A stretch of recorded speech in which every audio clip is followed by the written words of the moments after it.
Hello learners, welcome to the channel Learning is Fun. I am your tutor Manisha welcoming you all to this educational platform.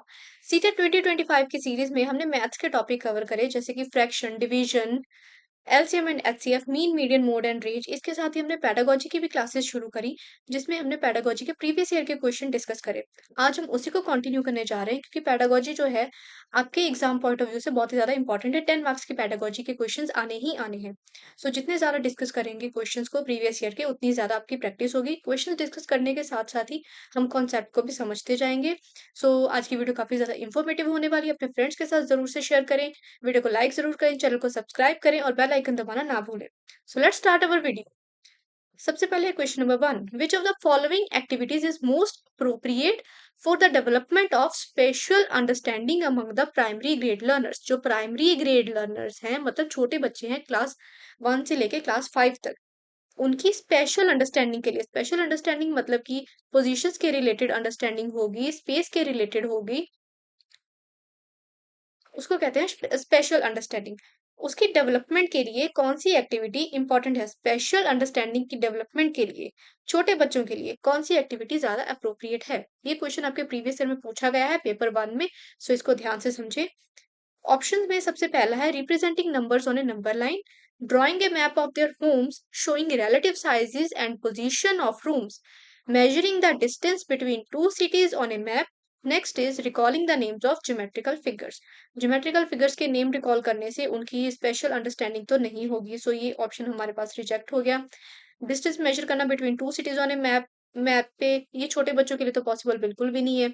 Next is representing numbers on A number line. Number line पे numbers को represent करके भी कोई इतनी कोई उनको information नहीं मिल पाएगी पोजीशन या स्पेसिस के बारे में। But drawing A map of their homes showing relative sizes and positions of room, हम कोई भी ऐसे रफ सा मैप ऐसे ड्रॉ कर सकते हैं उनके होम्स का जिसमें पोजीशंस का अलग अलग डिफरेंस हो, स्पेस का फर्क हो, ऐसे हम उनको बता सकते हैं, स्पेशल अंडरस्टैंडिंग उनकी डेवलप कर सकते हैं। तो ये ऑप्शन बिल्कुल करेक्ट है। हम चूज करेंगे ऑप्शन नंबर 2 हमारे क्वेश्चन के लिए। सो ऑप्शन नंबर 2 हमारा करेक्ट आंसर हो गया। So let's come to the next question. Question number 22, while introducing addition of one digit numbers. One digit number की एडिशन को इंट्रोड्यूस करते time Mrs Alka uses concrete objects such as tokens, pencils, erasers, etc.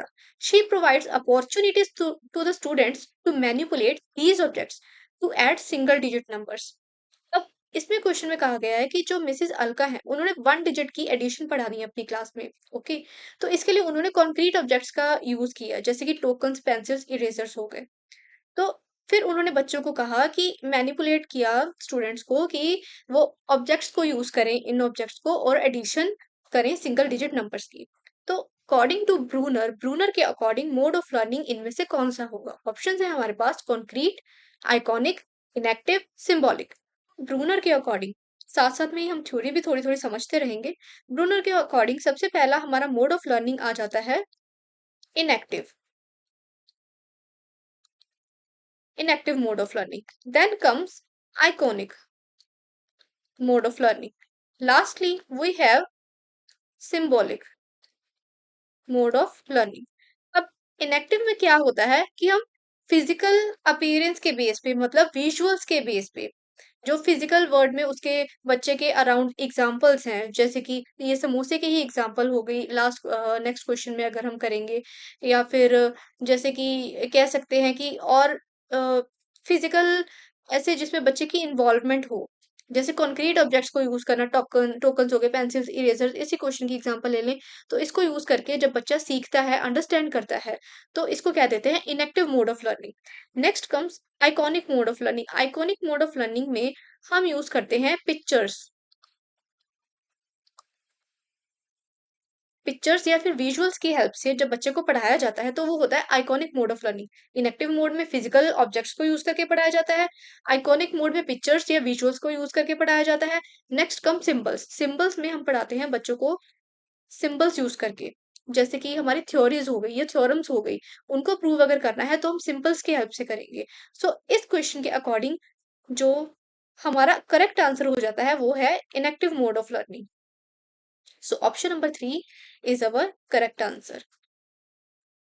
Concrete mode of learning नहीं हो सकता क्योंकि Brunner के mode of learnings में वो इंक्लूडेड ही नहीं है, आइकॉनिक और सिंबॉलिक भी नहीं होगा। So correct answer is option number 3. Next comes question number 23. A child gives examples of different shapes from his surroundings. Like samosa is a triangle. एक child है वो अपने सराउंडिंग से अलग अलग शेप्स की एग्जांपल देता है, जैसे कि उसने एग्जांपल दी कि समोसा एक ट्रायंगल है। फिर कहा गया है the child is at which level of geometric thinking. बच्चा ज्योमेट्रिक थिंकिंग के किस लेवल में है according to van Hiele's theory. Van Hiele's theory के अकॉर्डिंग बच्चा ज्योमेट्रिक थिंकिंग के किस लेवल पे है। व्हेन हीले के अकॉर्डिंग हमारे पास 5 लेवल्स हैं ज्योमेट्रिक थिंकिंग के। 5 लेवल्स ऑफ ज्योमेट्रिक थिंकिंग है। सबसे पहले जो लेवल 0 है उसमें विजुअलाइजेशन आती है, मतलब बच्चे को विजुअल्स दिखा के फिर सिखाया जाता है, जो उसकी डेली लाइफ में एग्जांपल्स हो जाती हैं उनके थ्रू उसको पढ़ाया जाता है, कॉन्क्रीट ऑब्जेक्ट्स के थ्रू। फिर नेक्स्ट कम्स लेवल 1, जिसमें आ जाता है हमारा एक्सियो। लेवल 1 सबसे पहले आ जाता है विजुअलाइजेशन, देन कम्स एनालिसिस। जैसे एग्जाम्पल्स इसी के ही लेते हैं। सबसे पहले हमें कहा गया कि समोसा इज अ ट्रायंगल, तो ये किसकी एग्जाम्पल हो गई, विजुअलाइजेशन की, कि बच्चे ने विजुअलाइज किया अपने सराउंडिंग्स को, उसने देखा कि समोसा एक ट्रायंगल के जैसे, उसने एग्जाम्पल दे दी कि samosa is a triangle. Next is analysis. Analysis में क्या होगा कि बच्चा इसकी जो और प्रॉपर्टीज है ट्रायंगल की वो अंडरस्टैंड कर पाएगा, वो समझ पाएगा, उसको बता पाएगा कि हाँ ये प्रॉपर्टीज है ट्रायंगल की। एनालिसिस में ये आएगा। फिर आ जाता है लेवल 2, उसमें आ जाता है formal deduction.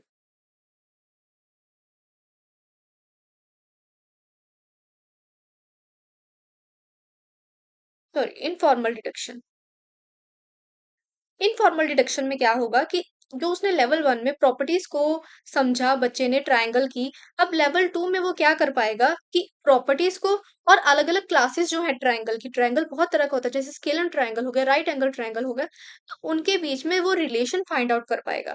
Next is level 3। Level 3 आ जाता है डिडक्शन का। डिडक्शन जैसे कि हमें क्लियरली पता ही चल रहा है, डिडक्शन में वो क्या करेगा, फॉर्मूलाज वगैरह या फिर थ्योरम्स जो होंगी वो उनको डिराइव कर पाएगा। और लेवल 4 लास्ट आ जाता है, वो आ जाता है रिगॉर, जिसमें क्या आ जाएगा, उसकी एब्स्ट्रैक्ट थिंकिंग डेवलप हो जाएगी। सो इन 5 लेवल्स में से विजुअलाइजेशन इस क्वेश्चन के अकॉर्डिंग सुटेबल है। सो हमारा आंसर जो आ जाएगा ऑप्शन नंबर 4, विजुअलाइजेशन। 23 का आंसर हो गया option number 4. Let's come to the next question. While solving a subtraction problem, 63 minus 29, a child says, I changed 29 to 30 and 63 into 64. So I changed the problem to 64 minus 30. My answer is 34. तो क्या हुआ, जब subtraction की problem दी गई बच्चे को, तो subtraction की प्रॉब्लम क्या थी, 63 माइनस 29। बट बच्चे को जब सॉल्व करने कहा गया तो उसने क्या किया, 29 को चेंज कर दिया 30 में और 63 को चेंज कर दिया 64 में, वहां से एक कम करके दूसरी साइड ऐड कर दिया। तो इसमें बच्चे ने कहा कि मैंने चेंज कर दिया प्रॉब्लम को 64 माइनस 30 से, तो उसका आंसर 34 निकल गया। तो इसके बारे में अब क्या कहा जाता है, what can be said about this child, इस बच्चे के बारे में अब हम इनमें से फॉलोइंग जो ऑप्शन दिए हैं क्या कह सकते हैं। सबसे पहला है the child does not know how to solve 63 minus 29, कि बच्चे को नहीं पता 63 माइनस 29 को कैसे सॉल्व किया जाए। Next is the child is getting confuse with addition and subtraction, बच्चा एडिशन और सब्ट्रैक्शन में कंफ्यूज हो रहा है। हमें ये तो कह ही नहीं सकते क्योंकि बाद में भी तो उसने सब्ट्रैक्शन की ही है, सो ये ऑप्शन जो है वो गलत आ जाता है।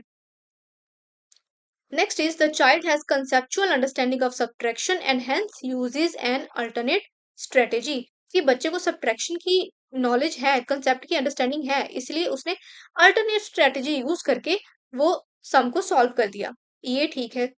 अब इसके अलावा हम अगला ऑप्शन भी देख लेते हैं, क्योंकि हमें कई बार सम में ऐसे भी हो सकता है क्वेश्चन में दो ऑप्शंस हमें करेक्ट दिख रहे हो, तो फिर उसमें से चूज करना पड़ता है जो कि ऑप्शन बेटर हो, जिसमें बच्चे ज्यादा इन्वॉल्व हो, बच्चे की ज्यादा फिजिकल एक्टिविटी हो, तो फिर वो हमारा करेक्ट आंसर हो जाता है। सो ऑप्शन नंबर 4 है हमारे पास, the child has neither conceptual understanding nor the knowledge of standard algorithms of subtraction, कि बच्चे को ना तो कॉन्सेप्ट की अंडरस्टैंडिंग है ना ही नॉलेज है स्टैंडर्ड एल्गोरिदम्स ऑफ सब्ट्रैक्शन की। ये तो हम कह ही नहीं सकते कि बच्चे को नॉलेज नहीं है सब्ट्रैक्शन की, क्योंकि बच्चे ने सब्ट्रैक्शन की है। तो फर्स्ट ऑप्शन भी हमारा गलत हो जाएगा कि बच्चे को पता ही नहीं है कि 63 माइनस 29 को कैसे सॉल्व करें। हमारा करेक्ट आंसर आ जाएगा ऑप्शन नंबर 3 कि बच्चे को कंसेप्चुअल अंडरस्टैंडिंग तो है, इसीलिए उसने अल्टरनेट स्ट्रेटेजी यूज करके सम को सॉल्व किया। सो हमारा करेक्ट आंसर हो जाएगा option number 3। So let's come to the next question, question number 25. In a mathematics class, a child responds that 7 into 0 is equals to 7 and 0 into 7 is equals to 7. In the light of above situation, the child, सबसे पहला option आ गया, is being careless and inattentive in the class. हम ये तो कह ही नहीं सकते कि बच्चे केयरलेस है एंड इनअटेंटिव है क्लास में। ये ऑप्शन कभी भी हम चूज नहीं करेंगे। नॉट वाले क्वेश्चंस में हम ऐसे ऑप्शंस को ही देखते हैं, उनको चूज करते हैं। Next is the child needs to be told that multiplication table start from 7 cross 1 into 7, 7 into 1 is equal to 7। हमें ये बताना चाहिए बच्चे को कि मल्टीप्लीकेशन के टेबल शुरू होते हैं 7 इंटू 1 इज इक्वल टू 7 से, ना कि 7 इंटू 0 इज इक्वल टू 7 से। Next option is needs to be given more questions for practice for correct computation. ये तो कभी ऐसे करेक्ट हो ही नहीं सकता कि हम बच्चे को ज्यादा क्वेश्चन देते जाएं वो अपने आप ही सही हो जाएगा, ये नहीं होगा कभी भी answer. Next is the child is incorrectly extending the properties of addition to multiplication problems. बच्चा इनकरेक्टली एडिशन की प्रॉपर्टीज को मल्टीप्लिकेशन में एक्सटेंड कर रहा है, ये भी हमारा करेक्ट आंसर नहीं होगा। तो हमारा करेक्ट आंसर आ जाएगा ऑप्शन नंबर 2 कि हमें बच्चे को ये बताना पड़ेगा कि मल्टीप्लिकेशन का टेबल जो है वो 7 इंटू 1 इज इक्वल्स टू 7 से शुरू होता है, ना कि 0 से। So next question is question number 26. Theorems in mathematics can be proven by using। Mathematics में जो थ्योरम्स हैं उनको हम कैसे प्रूव कर सकते हैं? सबसे पहला आ जाता है एक्सपेरिमेंटेशन, फिर आ जाता है deduction, then is verification and lastly observation. Experimentation और ऑब्जर्वेशन, सबसे ज्यादा तो एक्सपेरिमेंटेशन ये हम साइंस में यूज करते हैं या फिर मैथमेटिक्स में हर क्लासेस में यूज कर सकते हैं। वेरिफिकेशन हम यूज करते हैं कि अगर हमने चेक करना हो कि जो हमने रिजल्ट डिराइव करा है वो सही है या नहीं, इस केस में हम वेरिफिकेशन यूज करते हैं। तो यहाँ पे तो ये वेरिफिकेशन का आंसर हमारे पास नहीं आएगा, एक्सपेरिमेंटेशन का भी नहीं आएगा। ऑब्जर्वेशन का, ऑब्जर्वेशन अकेला ऑब्जर्व करके हम मैथमेटिक्स की थ्योरीज को डिराइव नहीं कर सकते, थ्योरम्स को डिराइव नहीं कर सकते, सो ये भी गलत हो गया। डिडक्शन इसका सही आंसर होगा कि हम एग्जाम्पल्स लेंगे बहुत सारी और उससे फिर हमारा जो थ्योरम है उसको डिराइव करेंगे, थ्योरम का रिजल्ट प्रूव करेंगे। सो हमारा करेक्ट आंसर हो गया option number 2। Next is question number 27। Question number 27 में कहा गया है which of the following is the best example of A crude method of assessment. अब क्रूड मेथड ऑफ असेसमेंट में हमारे पास आ जाते हैं रोट लर्निंग या फिर मेमोराइजेशन। इसमें आ जाते हैं रोट लर्निंग या फिर मेमोराइजेशन। अब हमने देखना है कि फॉलोइंग एग्जांपल्स में से कौन सा सबसे बेस्ट मेथड है, बेस्ट एग्जांपल है that encourages mechanical competition and wrote memorisation. अब रोट मेमोराइजेशन को कौन सबसे ज्यादा बेस्ट एक्सप्लेन कर रहा है फॉलोइंग एग्जांपल्स में से? सबसे पहला आ जाता है हमारे पास point, asking students to solve problems given in a worksheet by consulting peers and taking teachers assistant. हम बच्चे को कहें कि वो सॉल्व करे प्रॉब्लम जो कि वर्कशीट में गिवन है, अपने फ्रेंड्स के साथ डिस्कस करे या फिर टीचर की हेल्प ले ले। नेक्स्ट इज स्टूडेंट को कहना कि वो रिसाइट करे मल्टीप्लिकेशन के टेबल्स, मतलब मल्टीप्लिकेशन के टेबल्स बोले और फिर फॉर्मूलाज, मल्टीप्लिकेशन के टेबल्स और फॉर्मूलाज बोले। और ये जो बेसिक स्किल्स हैं कंपटीशन के लिए जरूरी होती है, हम बच्चे को सिर्फ टेबल्स और फॉर्मूलाज को ऐसे रटने के लिए बोलते हैं। Next is option number 3, posing a real problem for students to solve that involves mathematical competition and concept. हम बच्चे को एक रियल लाइफ सिचुएशन दे सकते हैं, रियल प्रॉब्लम दे सकते हैं, उसके डेली लाइफ के एक्सपीरियंस को लेके कोई भी प्रॉब्लम दे सकते हैं जिसमें मैथमेटिकल कंपटीशन या फिर कॉन्सेप्ट यूज होने हो। ये एक पॉजिटिव एग्जांपल है असेसमेंट की, जिसमें हमें पता चल सकता है कि बच्चे को कॉन्सेप्ट कितने समझ आए हैं जब हम उसकी रियल लाइफ से या फिर रियल प्रॉब्लम उसको भी देते हैं। तो ये जो हमें क्वेश्चन दिया गया है क्रूड मेथड ऑफ असेसमेंट का दिया गया है, रोड मेमोराइजेशन का, तो इस केस में तो ये आंसर सही नहीं होगा। अगर इन केस दूसरा कोई क्वेश्चन होता, वैसे असेसमेंट की बात की हुई होती, तो हम इसी ऑप्शन को चूज करते। लास्टली हमारे पास आ जाता है ऑप्शन नंबर 4। ऑप्शन नंबर 4 में कहा गया है taking regular formative assessment after every key topic is being discussed or taught in class। कि मतलब हर एक टॉपिक जब क्लास में खत्म हो गया तो उसके बाद फॉर्मेटिव असेसमेंट हमने लेनी ही लेनी है बच्चे की, उसको फिर डिस्कस करना है और क्लास में फिर पढ़ाना है। इन सब में से सबसे ज्यादा रोड मेमोराइजेशन और लर्निंग पे कहाँ फोकस किया गया है? सेकेंड नंबर पॉइंट पे, जहां बच्चे को कहा गया कि वो टेबल्स को रटता जाए और फॉर्मूलेस को रटता जाए, यही बेसिक स्किल्स हैं कंपटीशन की। ये पॉइंट जो है वो नेगेटिव में जा रहा है, हमें ज्यादा नेगेटिव पॉइंट ही देखना था कि कौन से वाला है, क्योंकि हमें क्वेश्चन में रोट लर्निंग का कहा गया था। ऑप्शन नंबर 2 हमारा करेक्ट आंसर होगा इन दैट केस। अब नेक्स्ट क्वेश्चन पे चलते हैं, क्वेश्चन नंबर 28 पे। अब क्वेश्चन नंबर 28 में क्या है, which of the following is not true with respect to van Hiele's theory of geometric thinking. अब van Hiele theory of geometric thinking का हमने छोटा सा एक कॉन्सेप्ट थोड़ा सा हमने पढ़ा अभी ब्रीफ में। तो हमने देखना है कि जो फॉलोइंग ऑप्शंस है इनमें से कौन सा ऑप्शन ट्रू नहीं है Van Hiele theory of geometric thinking के अकॉर्डिंग। सबसे पहला आ जाता है the levels are age dependent, कि जो लेवल है एज के एज पे डिपेंड करते हैं, कि बच्चा एज के साथ साथ सीखता जाएगा। लेवल जो है वो डेवलपमेंटल है, कि बच्चा जैसे एक लेवल जो उसने सीख लिया इस लेवल पे है, फिर वो उसके बाद वो अगले लेवल पे जाएगा, फिर उसके बाद नेक्स्ट लेवल पे जाएगा। तो जैसे कि हमने समोसे वाली एग्जांपल ली थी कि बच्चा पहले विजुअलाइज करेगा उसको, कि उसने कहा, फिर एग्जांपल दी कि ये क्या है, एक समोसा है, फिर उसके बाद वो अगले लेवल पे गया, फिर उसने बताया कि हाँ ट्रायंगल की अलग अलग प्रॉपर्टीज होती हैं, फिर उसके बाद वो नेक्स्ट लेवल पे गया जिसमें उसने बताया कि प्रॉपर्टीज में और अलग अलग क्लासेस जो हैं वो ट्रायंगल की, उसमें ये क्या रिलेशनशिप है, ऐसे वो अलग अलग स्टेप्स पे जाता रहा, एक लेवल सीख लिया, फिर उसके बाद नेक्स्ट लेवल पे, फिर उसके बाद नेक्स्ट लेवल पे। तो ऐसे आ जाता है कि लेवल जो है वो डेवलपमेंटल है, ये तो बिल्कुल सही है। नेक्स्ट लेवल्स आर सीक्वेंशियल, हाँ, कि वो एक सीक्वेंस में चलते हैं, कि पहले वो बच्चा लेवल 0 पे से लर्निंग होगी उसकी, फिर उसके बाद लेवल 1 पे जाएगा। फिर आ जाता है levels move from concrete to abstract thinking in geometry, कि ये भी सही है पॉइंट, कि बच्चे ने पहले कंक्रीट ऑब्जेक्ट देखा, समोसा देखा, फिर उसके बाद वो धीरे-धीरे ऐसे एब्स्ट्रैक्ट थिंकिंग पे जाएगा, फिर उसके बाद लास्टली वो ऐसे थ्योरम्स वगैरह डिराइव कर पाएगा और एब्स्ट्रैक्ट प्रूफ जो है वो डिराइव कर पाएगा। एब्स्ट्रैक्ट थिंकिंग उसकी फिर डेवलप होगी लास्ट वाले स्टेज पे, जो कि रिगॉर हमने कहा था। ये भी हमारे पास करेक्ट है, ऑप्शन नंबर 4 भी। तो नॉट वाले क्वेश्चन में हमने नेगेटिव वाला देखना था, तो कौन सा इसमें करेक्ट नहीं आ रहा? फर्स्ट वाला, कि एज डिपेंडेंट नहीं है। जैसे जैसे बच्चा सीखता जाएगा वैसे वैसे वो आगे बढ़ता जाएगा, इसमें एज का कोई भी ऐसे रोल नहीं है। ये वाला ऑप्शन हमारा हो गया इनकरेक्ट, और वही हमने ढूंढना था, इनकरेक्ट वाला ऑप्शन। अब नेक्स्ट आ जाता है हमारे पास question number 29। Which among the following statements related with use of games in mathematics is true. जो फॉलोइंग स्टेटमेंट्स हमें दी गई हैं, हमने देखना है कि इनमें से किस में जो यूज ऑफ गेम्स है वो ट्रू है, कौन सा गेम्स का यूज इसमें से सबसे ज्यादा सही है। सबसे पहला ए आ जाता है हमारे पास, new concepts can be developed only through formal lecturing and not through games. Formal lecturing में क्या होता है कि एक टीचर सामने खड़ा होता है, वो बस पढ़ाता जाता है, बच्चों की कोई इन्वॉल्वमेंट नहीं होती, उसमें सिर्फ एक टीचर ही है, वही एक्टिव होता है, बच्चे जो है वो पैसिव रोल प्ले करते हैं। और हमें इसमें कहा गया है कि नए कंसेप्ट जो है वो फॉर्मल लेक्चरिंग से ही पढ़ाए जा सकते हैं, गेम्स के थ्रू नहीं पढ़ाए जा सकते। अब ये तो ऑप्शन गलत है हमारे पास, कि हम गेम्स के थ्रू तो बहुत सारे कॉन्सेप्ट पढ़ा सकते हैं। नेक्स्ट इज हमारे पास बी ऑप्शन आ जाता है, games can be effectively used for practicing newly developed mathematical skills, कि गेम्स की हेल्प से हम बहुत सारी नई मैथमेटिकल स्किल्स को पढ़ा सकते हैं, उनकी डेवलपमेंट करवा सकते हैं, बच्चे को ऐसे समझा सकते हैं गेम्स की हेल्प से काफी मैथमेटिकल स्किल्स। ये ऑप्शन ट्रू है कि हम पढ़ाते हैं आज की लाइफ में बच्चे को ऐसे गेम्स के थ्रू, इससे बच्चे सीख भी जाते हैं इजीली।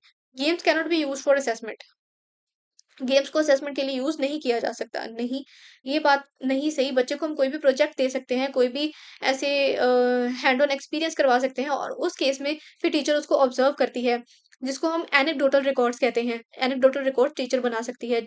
वो एनेक्डोटल रिकॉर्ड क्या होता है, एक डॉक्यूमेंट होता है, बच्चे को कोई भी प्रोजेक्ट दे दिया, टीचर उसको ऑब्जर्व करेगी और फिर रिकॉर्ड में वो लिखती जाएगी, वो एक डॉक्यूमेंट बनाती जाएगी। तो गेम्स के थ्रू भी ऐसे कोई भी प्ले एक्टिविटी करवा के भी बच्चे की असेसमेंट की जा सकती है। ये नॉट वाला पॉइंट है तो इसलिए गलत हो गया। हमारे पास एक ही सही पॉइंट बचा, हमारे पास बी पॉइंट जो है वो सही बचा। हम देख लेते हैं कि करेक्ट ऑप्शन हमारे पास क्या-क्या है। ओनली ए, नहीं, ए ऑप्शन तो हमारा रिजेक्ट हो गया। Only B, yes, B option हमारा सही है। और नेक्स्ट में आ जाता है बी एंड सी। नहीं, सी वाला हमारा गलत है, बी तो चलो सही है ही है, सो ये भी गलत हो गया। ऑप्शन नंबर 4 में है ए एंड सी दोनों, नहीं, ए एंड सी दोनों ही नहीं है। सो लास्टली हमारे पास आ जाता है question number 30। A student in your class is able to infer that if set A has more subjects than B। इसमें उन्होंने क्या कहा है कि कोई भी स्टूडेंट है क्लास में, उसने क्या इन्फर करा कि सेट ए में मोर सब्जेक्ट्स हैं than set B, and set B has more subjects than set C. और उसने क्या नोटिस करा कि सेट बी में मोर सब्जेक्ट्स हैं देन सेट सी। देन उसने क्या कंक्लूड करा, set A will have more subjects than C.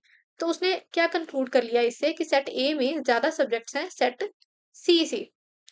तो which of the following measurement principles that student seems to have acquired.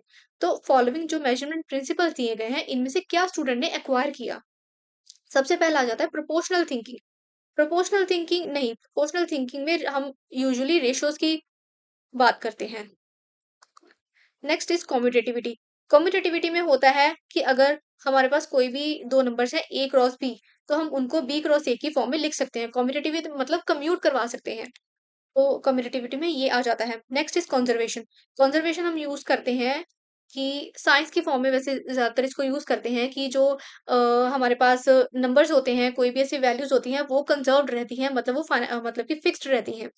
तो इस केस में भी वो नहीं आएगा। Last is transitivity. Transitivity transitivity में क्या होता है कि जैसे हमारे पास है कि अगर ए ग्रेटर देन बी है और बी ग्रेटर देन सी है, तो ए ग्रेटर देन सी अपने आप आ जाएगा। ये आ जाता है कॉन्सेप्ट ट्रांजिटिविटी का। सो इस क्वेश्चन के अकॉर्डिंग हमारे पास ट्रांजिटिविटी का आंसर सही आ जाता है। ऑप्शन नंबर 4 हमारे पास करेक्ट आंसर आ जाता है। So that was all about today's topic. I hope आज की वीडियो आपको अच्छी लगी हो, इन्फॉर्मेटिव लगी हो। तो अगर आपकी वीडियो आपको आज की वीडियो अच्छी लगी हो, तो वीडियो को लाइक जरूर करें, अपने फ्रेंड्स के साथ शेयर करें, चैनल को सब्सक्राइब भी करें। और अगर कोई भी क्वेरी हो तो chawlanisha31@gmail.com पे आप अपनी क्वेरीज डाल सकते हैं। साथ ही हमारा टेलीग्राम चैनल भी है, जहाँ पे आपको प्रैक्टिस प्रॉब्लम्स और डेली के डेली आपको कंटेंट मिलता जाएगा अपने एग्जाम्स के लिए, और ताकि आप अपने एग्जाम्स तक अच्छे से प्रिपेयर हो सके, अच्छे से एग्जाम दे सकें। हमारी tagline together we can, together we will, and thanks for watching.